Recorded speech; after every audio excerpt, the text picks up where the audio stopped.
চট্টগ্রামে টাকার জন্য বিক্রি করে দেয়া যমজ সন্তানদের উদ্ধার করেছে police bureau of investigation PBI. গ্রেফতার করা হয়েছে শিশু দুটির বাবা মাকে। দুপুরে নগরীর বার কোয়ার্টার কার্যালয়ে সংবাদ সম্মেলনে এসব তথ্য জানান পিবিআইয়ের পুলিশ সুপার নাইমা সুলতানা।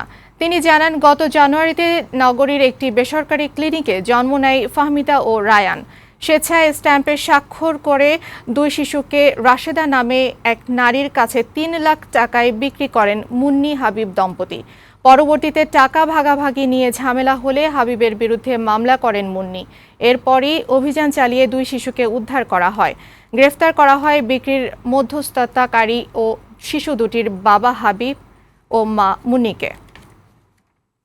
আমাদের যে বাদিনী মুন্নি আক্তার, সে নিজেই হলো নিজের বাচ্চাকে তার হাজব্যান্ডের সাথে ফুল কনসেন্ট নিয়েই রাশেদা আক্তার নামে একজন মধ্যস্থতাকারী আছেন, যে হলো আপনার ছিন্নমূলে থাকে, সেই মধ্যস্থতাকারীর সাহায্যে সে তার বাচ্চাগুলোকে ডেলিভারিটলি বিক্রি করে দিয়েছে ৩ লক্ষ টাকার বিনিময়ে।